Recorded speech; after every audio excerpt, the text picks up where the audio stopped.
जी मेहनत कर लगे काम कर लगे कभी संगना नहीं, ये चेता रखियो। जिस इंसान नूं अपने काम कर लग्या संग आउंदी ने कभी भी तरक्की नहीं कर सकता। आ चेता रखियो।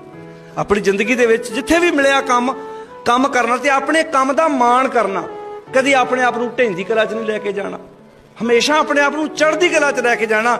जिहड़ा इंसान अपनी किरत दी रिस्पैक्ट करदा ना, एक वक्त आउंदा किरत ओनूं जमीन तो चुक के किते दी किते पहुंचा दिंदी है।